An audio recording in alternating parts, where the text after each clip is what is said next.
Papa Dudut. Happy Valentine's Day po sa inyong lahat. Gusto ko lang sanang ihabol ang love story ko para sa araw ng mga puso na sigurado akong inyong kagigiliwan. Papa Dudut, tawagin niyo na lamang po ako sa pangalang Shona. 37 years old na at dating hotel receptionist. Nakatira ako sa La Union at sa taong ito ay nakatakda na kaming lumipat sa Canada kasama ang aking unika iha. Bago pa man namin lisanin ang Pilipinas ay nais kong i-share ang kwento ko sa inyo. Bilang avid listener ng Barangay Love Stories, isa ito sa mga mamimiss ko kapag nasa Canada na kami. Kaya hiling ko na sa huling pagkakataon ay kwento ko naman ang mapakinggan ko sa inyong programa. Pangalawa ako sa tatlong magkakapatid, Papa Dudut. Lahat kami pawang kababaihan, kaya naman aware na ako sa kung gaano kahirap pagkatiwalaan ng mga kalalakihan pagdating sa relasyon. Naging saksi kasi ako sa mga sunod-sunod na heartbreaks ng mga kapatid ko noong sinubukan nilang pasukin ang pakikipagrelasyon. Maging ako rin naman. Dumana sa ilang heartbreaks at ang mga bagay na yon ang isa sa mga rason kung bakit mas natuto akong pumili ng mga lalaking papapasukin ko sa buhay ko. 3 beses akong nasaktan dahil nagmahal ako ng maling tao. Ang unang heartbreak ko ay nung nasa college ako kung saan naging side chick ako ng isang lalaking playboy nang walang kaalam-alam. Pangalawa ay isang office romance na akalain mong straight out o K-drama. Pero sa huli, for fun lang pala yung nangyaring relasyon namin dahil bored daw yung lalaki sa work. Ang pinakahuli at ang pinakamasakit na sigurong heartbreak ko ay mula sa pangatlo kong boyfriend na minahal at pinagkatiwalaan ko ng sobra. Naghiwalay kami noong nalaman kong may kahati pala ako sa kanya. Nalaman ko kasi na sa loob ng mga taong pagsasama namin ay pumatol pala siya sa bakla, Papa Dudut.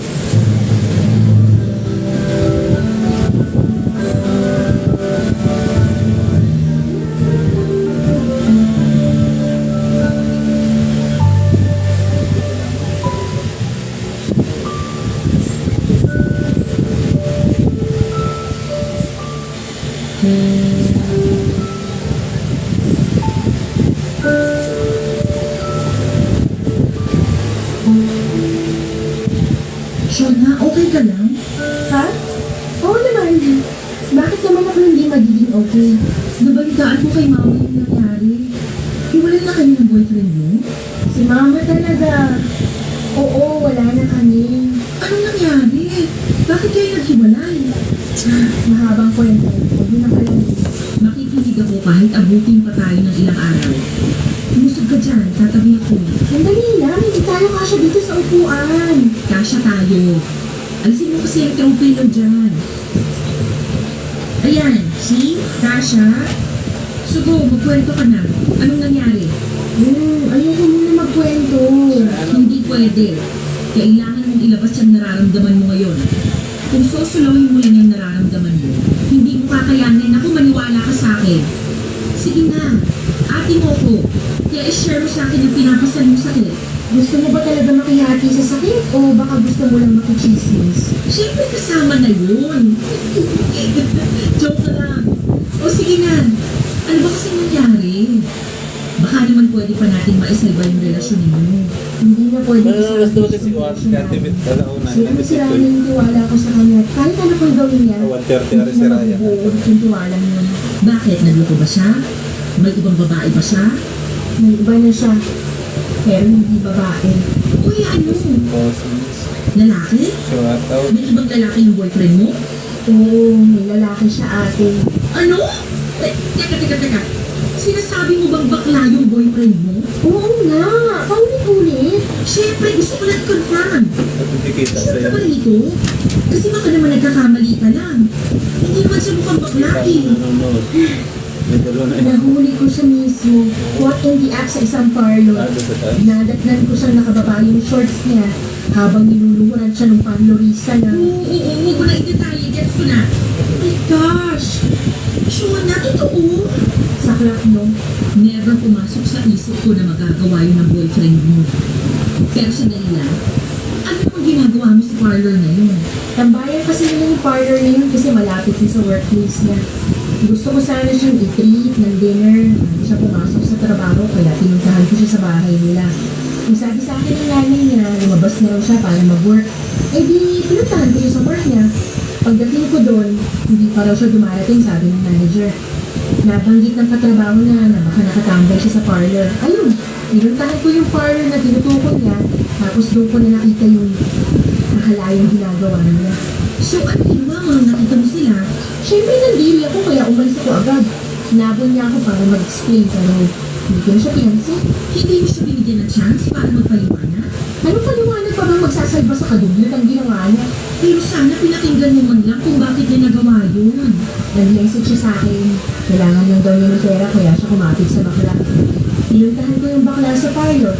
Tinanong ko siya kung gaano nang nila katagal ginagawa yun. 1 taon na raw. Grabe! Yuck! Nakakadiri! Pero alam ba nung bakla na may girlfriend yung tinitikman niya? Oo, at yung bakla pa yung matapang ha. Hindi ako confrontational na tao. Hindi ako marunong makipag-away kaya ang ginawa ko, hiningaan ko na lang sila. Nakipaghiwalay na lang ako. Dapat lang! Hindi ko ina-expect ha na matindi pala yung pangangailangan ng boyfriend mo. Kailangan talaga kumapit sa bakla para magkapera. Hindi ko nga rin alam na may financial problem pala siya. To think, napaka-reliyosong tao pa naman ng pamilya niya. Iba rin pala yung sakit mo. Lalo na kapag nalaman mong bakla yung side chick. Parang, ano ako? Hindi ako sapat, gano'n? Ay, hayaan mo yung tao yun. Kung gusto niyang mamakla, eh di mamakla siya. Ang mahalaga, nakatakas ka na mula sa panluloko niya.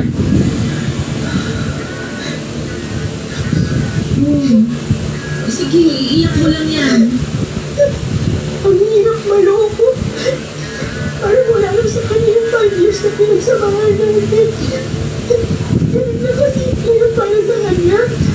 Dahil na sinabi yung relasyon namin para lang sa pera. Kung mas mahalaga ang pera para sa kanya kaysa sa'yo, hindi kanya deserve. Masakit pero ang mahalaga ngayon, wala nang taong nanluloko sa'yo. Mahirap tanggapin na natapos bigla yung 5 years ng pagsasama niyo. Pero it's for the better, maniwala ka.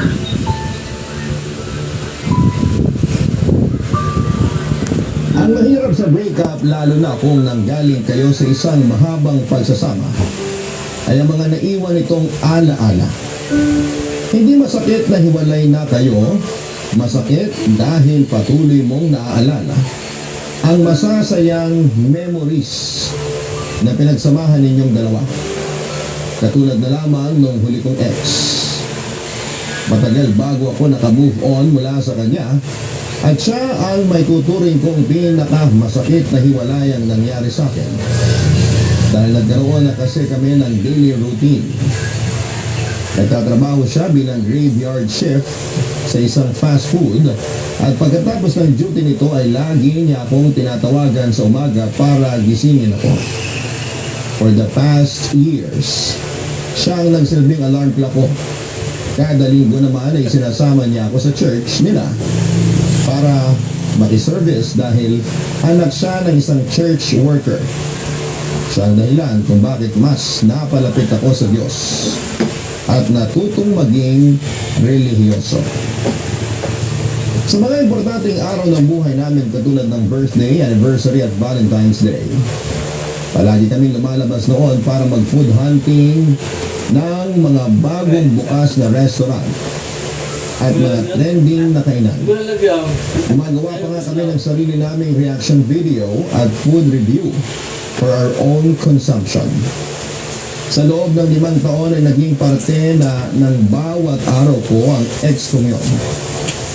Bawat lugar, bawat gawain, pati bawat meme sa Facebook ay meron akong ala-ala niya. Sa pagkawala niya ay hindi ko na alam tuloy kung paano ko pa ipagpapatuloy ang mga susunod na araw ko nang wala siya. Maraming natapos na routine ko noong naghiwalay kami. At isa yon sa mga bagay na nami-miss kong gawin, Papa Dudut.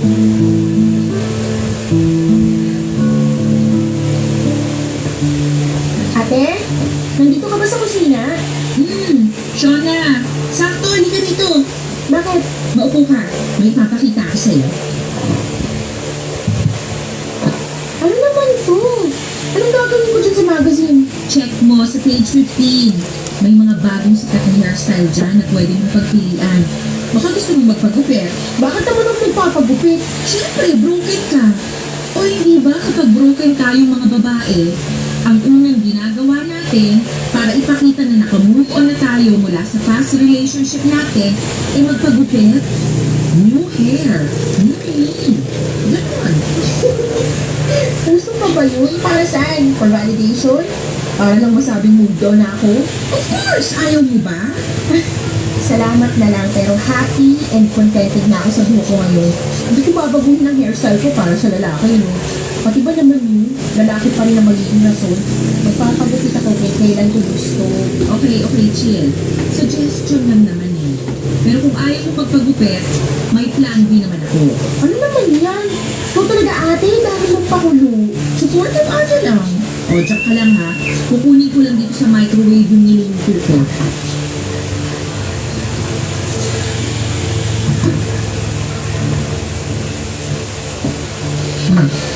Ayan. Bake ma? Oo. Di ba comfort food mo yan? Nabasa ko online na nakakatulong sa pag-move on ang pagkain sa mga comfort food ng isang tao. Parang stress eating, ganon. Sa dami ng pwedeng pagkain ihain, Bake Mac pa talaga? Oo, bakit? Ate, hindi mo alam ang kwento kung bakit naging Bake Mac ang comfort food ko. Bakit nga ba? Diyan kami nagkakilala ng ex ko. Nag-unahan kami sa pagkuha ng napitirang Bake Mac sa isang convenience store nun. Doon na nag-start lahat. Ay, sorry. Hindi ko naman alam na may kwento pala yung Bake Mac na yan. Naku, sayang. Masarap pa naman to. Kasi pinatungan ko ng bechamel sauce tsaka niluto sa oven. Sige na, ano na. Sayang naman yung effort mo. Ayan. O sige. Pagsaluhan natin to. Palitan natin yung memory mo sa Bake Mac. Simula ngayon, kapag Bake Mac na ang pinag-uusapan, itong araw na to maaalala mo. Salamat. Ate, hinihitan mo ako sa'yo. Oh, ano yun? Paano ka nakalimot mula sa heartbreak mo yun? Paano mo natanggap yung nangyari? Ako? Paano nga ba? Oh, hirap sagutin na yun eh kasi maski ako, hindi ko rin alam kung ano ginawa ko noon. Siguro, niyakap ko na lang yung sakit.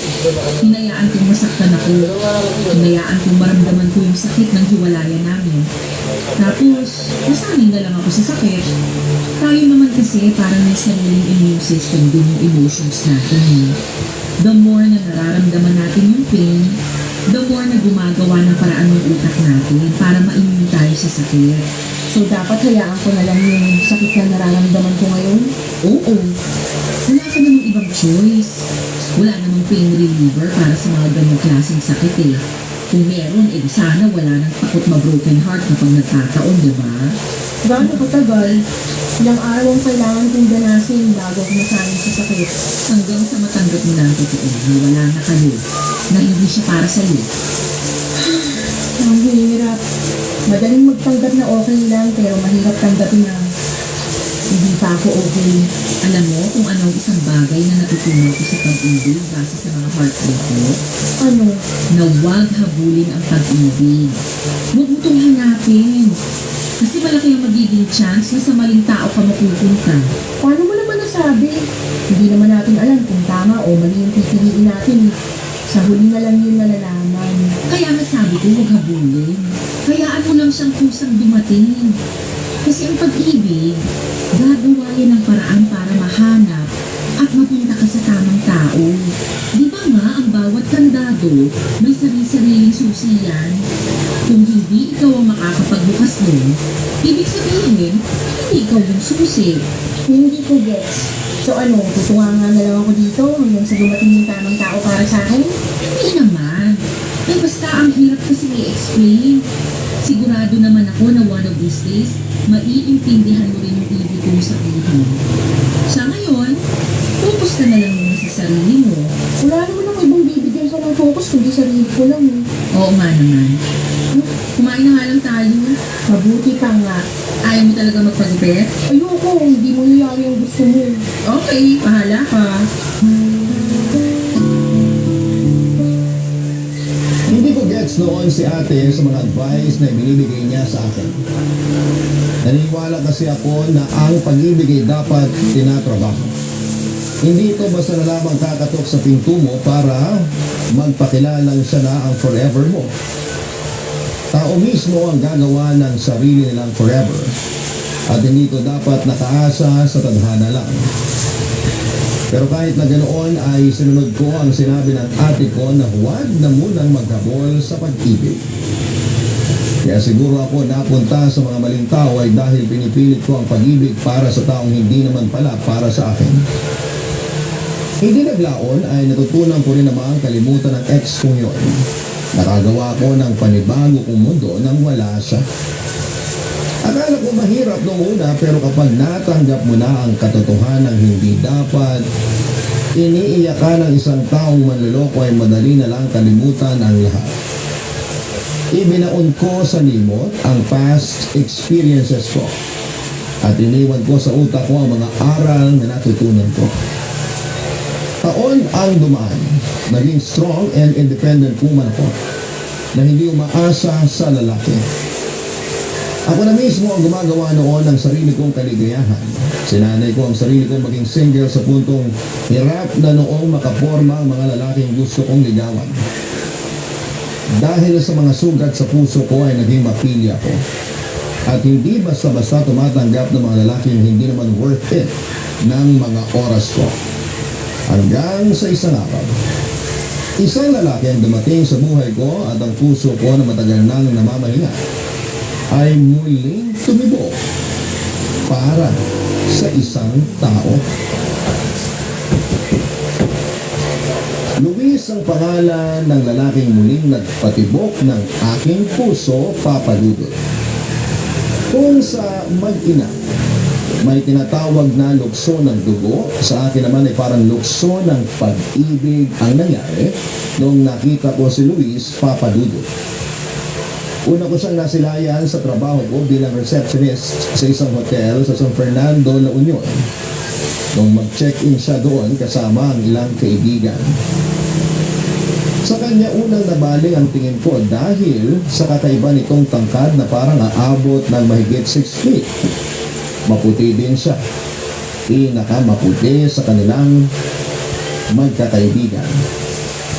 May arm tattoo ito at kahit nakasuot ng cap ay kitang-kita ang chinito features nito sa mukha niya. Aminin ko na unang kita ko pa lamang sa kanya ay attracted na kagad ako sa kanya pero hanggang attraction lamang yon, Papa Dudu. Never ako nag-assume o nagkaroon ng delusion na magiging close kaming dalawa.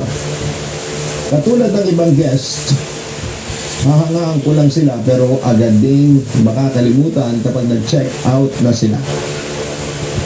5 araw na nagstay ang grupo nila Luis sa La Union matapos silang magbakasyon dahil Holy Week noong time na yon. Sa ikalawang araw ng stay nila ay nagkaroon kami ng interaction ni Luis. Matapos ito mag-request ng housekeeping services sa kwarto nila. Pupunta raw sila sa Ilocos that time at gusto nilang pagkabalik nila ay malinis na ang kwarto nila. Ang unang impression ko kay Luis ay napaka-sweet nitong magsalita. May pagka-feminine gumalaw pero malakas pa rin ang appeal. Hindi ko alam kung bakit sobrang attracted ako sa kanya that time. Pagka-uwi ko sa bahay noong araw na yon ay agad ko siyang hinanap sa social media, Papa Dudu. Hoy, Shona. Sino yan? Sino yung tinitingnan mo sa Facebook? Ang talas talaga ng mata mo. Nakita ko pa itong ginagawa ko, nakapatay na nga yung ilaw. Mabilis kang mata ko, lalo na sa mga taong cute. At saka ang nakikita ng screen ng laptop mo. So, sino ba yan? Maniligaw mo? Hindi. Ay, dito. Stop natin yung profile niya. Sino nga? In fairness, ang pogi ha. Pogi, no? Guest namin sa hotel. Akala ko artista ng una eh. Hindi siya artista? Makinis na mukha eh. Hindi. Sinerch ko yung pangalan niya online pero walang lumabas na kung ano tungkol sa kanya. Kung artista to, dapat marami ng post sa social media tungkol sa kanya. At paano mo naman nalaman ang pangalan niya? Pero, hotel receptionist ako. Ako nag-check ng ID niya na nag-check-in sila. Ay, kaloka ka! Hindi ba bawal yun? For personal consumption lang naman, hindi ko naman ipagkakalat yung info niya. Iba ka rin gumalaw, no? Na-add mo na ba siya? Hindi pa. Hihiya ako eh. Uy, bakit naman? Add mo na, dali! Ayoko. Tignan mo nga, mukhang burgis. Burgess? Oo. In short, anak mayaman. Tamo, branded ang mga damit. Tapos, kung saan-saan na nakapasyal. Masyado siyang mataas para sa akin. Putis pa lang. Halata na yung langit lupa namin pagitan. I-add mo lang naman kung saan na nakarating ang pag-iisip mo. Paano mo naman nasabing burgis yan? Patingin nga. Tingnan mo to. Check mo kung saan siya kumakain. Hindi ba mahal tong steakhouse na to? Tingnan mo. Trip lang na kumain doon. Ay, oo nga. Sinilip ko one time yung menu nila dyan. Grabe, nalula ako sa sobrang mahal na mga pagkain. Isang subo mo, isang sahuran agad ang nawala. So sabihin mo ngayon hindi yan rich kid. Well, kung sa bagay, sa mukha pa lang. Halata namang yayamanin tong lalaking to. Paano ang itsura niya sa personal? Pareho lang din ba sa pictures? Mas cute siya sa personal. Maliit yung ulo tapos matangkad. Pero kung ako sa'yo, huwag mo na itong pangarapin. Parang malabo kayong magkaroon ng chance, oh. Kahit nasa imagination, baka mahirapan pa kayo. Sila, hindi ko naman yung pinapangarap. Na-curious lang ako sa kanya, kaya ako napastok. Pero aminin mo, umaasa ka, no? Hindi makapagsalita. Ikaw din naman napogian sa kanya. Napugian lang, pero hindi naman ako naging delulu agad. Ako rin naman. Masus, kunwari ka pa. Tingnan mo, may aso rin siya. Hoy, huwag mong iniiba yung topic. Sinabi ko naman may aso siya. Kita mo, pati aso yayamanin ng itsura. Pero alam mo kung sino pa yung mga mag-post sa social media? Sila yung karaniwang maraming issues sa buhay. Bakit naman? Kasi ang mga mayayaman, hindi nila kailangang ipagkalat na mayaman sila. Hindi ma-post yung mga taong madatong talaga. Karamihan sa mga naglipa ng rich kid dyan sa Facebook, mga social climber lang yan. Kailangan nilang mag-post for validation para ma-feed yung delusion nila na mayaman sila. Hindi naman siguro ganun si Luis. Parang legit naman na mayaman siya kasi sa pananalita pa lang, alam mo may kaya niya. Paano ba magsalita? Konyo? Medyo. Oo, ganyan yung mga feeling rich. Pero puro lubog pala sa utang. Hindi naman yung typical na konyo na katulad sa mga palabas sa TV. Nagtatagalog din naman siya pero may mga English words lang yung naisis niya. Talagang nangangatwiran ka pa para sa kanya, ha? Lakas yata ng tama mo sa kanya, ha? Sinasabi ko lang naman kung ano yung na-experience ko. Pero fair, kung bet mo siya, go ako. Hindi naman kita pipigilan. Basta alalahanin mo lang yung sinabi ko. Huwag maghabol. Hindi ka aso. Oo na, as if naman may chance kami. Malay ko naman. Hindi naman nabago yung rich man, poor woman love story eh. Nangyayari din naman yun sa totoong buhay. Ano, add ko na ba? Kasasabi lang na huwag maghabol eh. Hindi naman yung maghahabol. Paano kami magkakakilala kung hindi ko siya i-add? Destiny will provide a way. Maghintay ka lang. 5 days lang talaga sila rito at nangangalahati na sila. Paubos na yung time ko. Bahala ka. Basta sinabihan na kita. Tuwing naka-duty ako ay para akong tagahanga noon na laging nakaabang sa lobby ng hotel at umaasang makikita ko ulit si Luis. Nakabantay din ako sa telepono dahil baka bigla siyang tumawag para mag-request na kung ano man ang kailangan nila. Nag-overtime pa nga ako noon sa trabaho para lang maabangan ko ang grupo nila. Kaso nga lang sa mga sumunod na araw ay hindi ko na ulit nakita pa ang anino nito. Lagi kasi siyang nasa labas kasama ang mga kaibigan nito at saka na lamang sila umuwi sa hotel kapag gabi na para matulog, maligo at magpahinga. Naiintindihan ko naman yon dahil nasa La Union sila para mag-relax at mamasyal, hindi para mamalagi sa hotel nila. Akala ko noon ay hindi na ulit kami magkikita ni Luis. Kaya itinoon ko na lamang sa iba ang atensyon ko.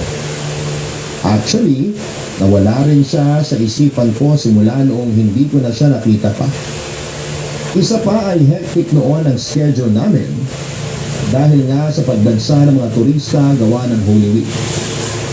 Ang hindi ko inaasahan, pagtatagpuin din pala kami muli ng panahon dahil sa huling araw nila sa kanilang bakasyon. Pauwi na ako sa trabaho ko noon at inaantay si Ate Cindy para sunduin ako. Noong nagkita ulit kami ni Luis. Umuulan noon at wala akong maparang tricycle na masasakyan kaya nagpasundo ako kay Ate Cindy.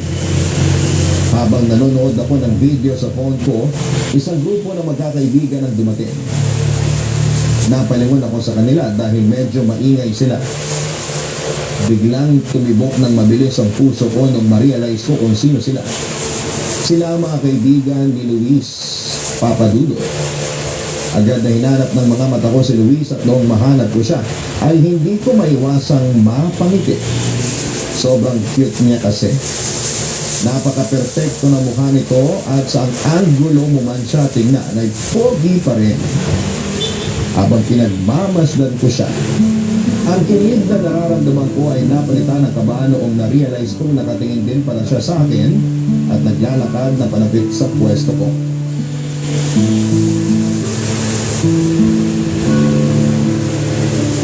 Miss, pwede ba mag-smoke dito? Huh? Ah! Yes, yes! Oh! Pwede ka mag-smoke dito. Thanks. Uwi pa na. Doon ka na lang po siguro sa gilid, sir. Baka mapagalitan tayo ng guard kapag nakita kami. Nandito kasi tayo sa may entrance. Okay, sorry. Pwede na ba ako din banda? Ano yung spot na tago? Okay. Sunod po kayo sa akin. Malayo ba? Hindi naman po. Dito lang po sa may gilid. Kahit dito na po, pwede na. May mga halaman naman dyan eh. Hindi ka na makikita. Wala ba kayong smoking area? Wala po eh. Minsan nga, dyan na lang sa gilid-gilid ganili-ganili yung iba. Naiwan po yata kayo ng mga kaibigan mo. Pumasok na sila. It's alright. Nagpaalam naman ako sa kanila na mag-smoke lang ako saglit. Kailangan ko to kasi napagod ako sa pinuntahan namin eh. Mukhang marami po kayo napasyalan ngayon na. Yes, nag-repicking kami sa may Bewang. Hindi ko na maalala yung pangalan ng lugar. Sa Bawang. Opo, maraming grape farm doon. Sakto in season ng grapes ngayon. Yeah, kaso not my cup of tea. Kung ako yung masusunod, mas gusto ko mag-chill na lang sa tabi ng dagat. Ay, sana. Sa San Juan na lang kayo nagpunta. Pwede pa kayo mag-surfing doon. Yeah, yun yung unang pinuntahan namin yung first day namin dito. Kaso yung ibang friends ko gustong libutin tong buong La Union. No choice naman ako kasi isa lang yung ride namin. Sa bagay. Mahirap nga rin naman magsulo, lalo na kung iba yung gusto gawin ng majority ng group. I know. Kaya nga mas gusto ko talaga mag-solo na lang kapag namamasyal ako. I can do whatever I want kapag mag-isa lang ako eh. Pero hindi ba malungkot kapag mag-isa ka lang na nagka-travel? Hindi naman. Kung nasanay ka na mapag-isa, hindi yung issue. Actually, mas na-enjoy ko nga yung travels ko kapag mag-isa lang ako. Walang inaantay, walang kahati sa decisions, etc. Pwede kong gawin lahat ng gusto kong gawin whenever I'm alone. May point nga naman. Pero ako kasi, mas sanay ako na may kasama ako, lalo na't bopors ako pagdating sa mga direksyon. May mga online maps naman. Sa panahon ngayon, mahirap nang maligaw. Tsaka kapag traveler ka, madali lang maghanap ng lugar kapag marunong ka makipag-usap sa locals. Ayun yung problema. May social anxiety ako minsan eh. Talaga? How come naging hotel receptionist ka kung may social anxiety ka pala? Nasanay na lang din. Tsaka, hindi naman ito yung original na buhay na gusto ko sana eh. Ito lang yung available na trabaho noon, kaya ito yung pinasok ko. Hindi na related sa hotel industry yung course na pinapos ko eh. So you mean hindi ka nag-HRM or any hotel-related na course? Hindi. Computer science yung pinapos ko. Anong nangyari? Gaya ng sabi ko, ito yung available na trabaho. Tapos, nagtagal naman ako, kaya tuloy-tuloy ko na. I see. Sorry, yung ate ko tumatawag. Go ahead. Mauna na rin ako. Baka hinahanap na ako ng mga kasama ko. Okay, sige po. Bye! Bye. Hello, ate. Nasaan ka na? Kanina ba ako nag-aantay dito sa tapat ng hotel? Ate naman, long time na kayo.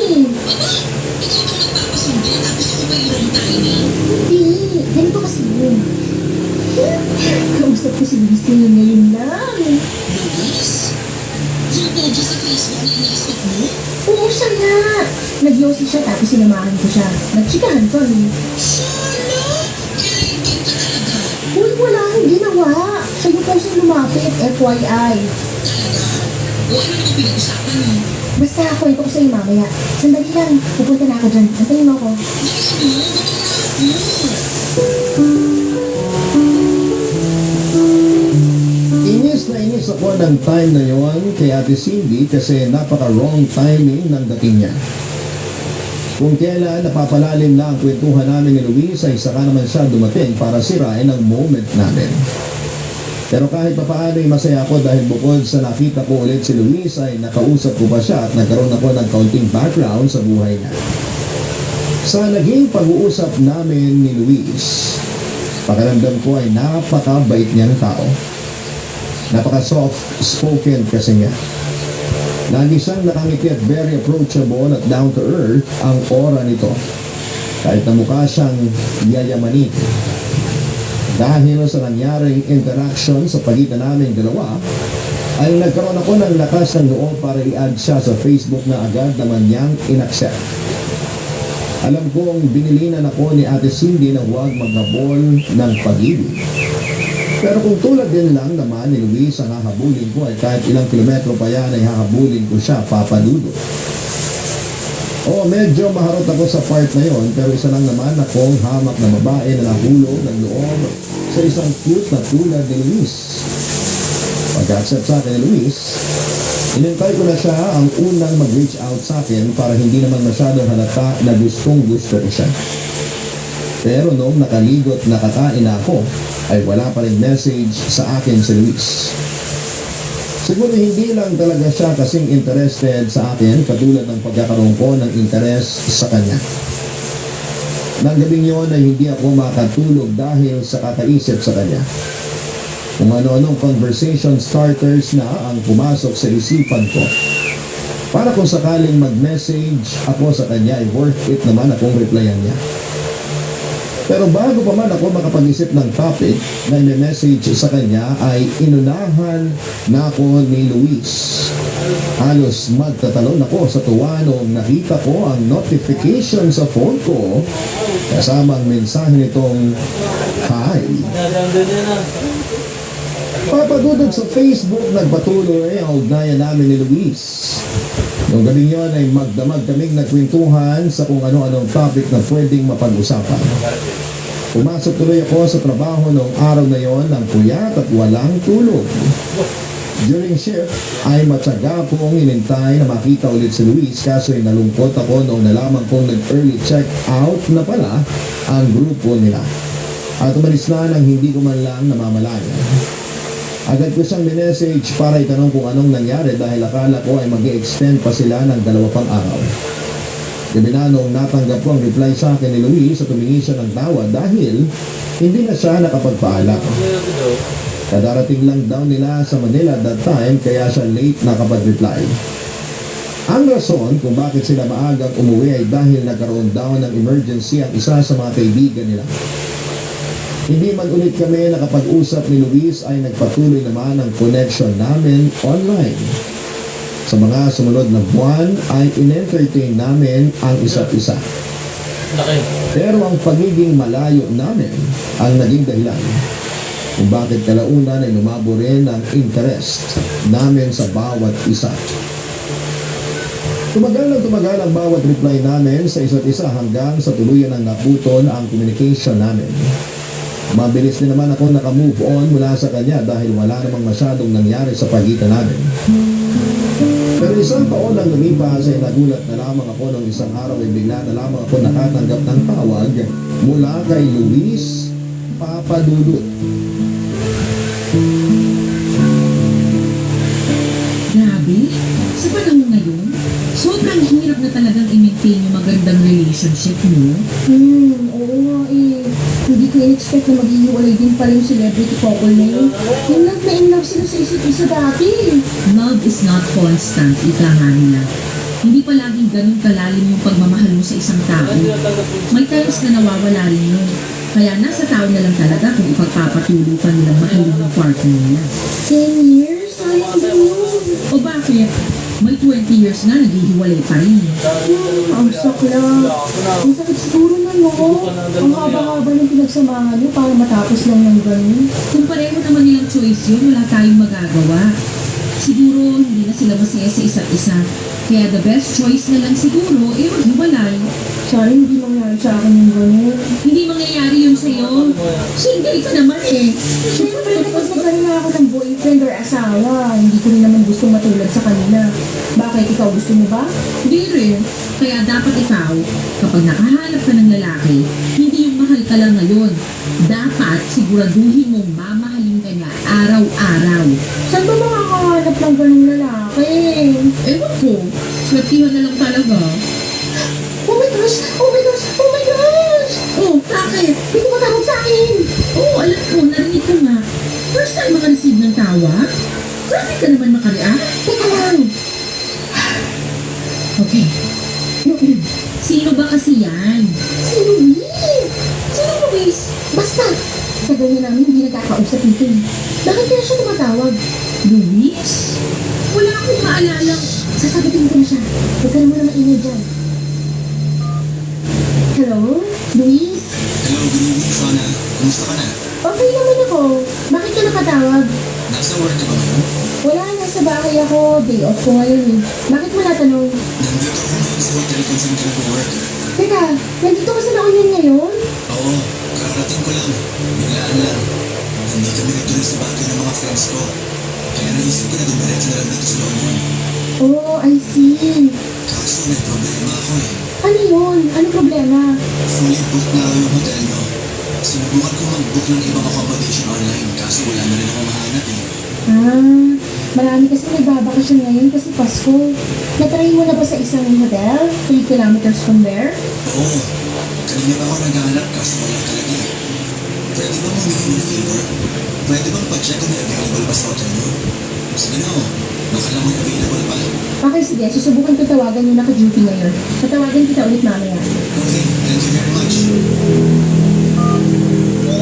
Oh my gosh! Nandito si Luis!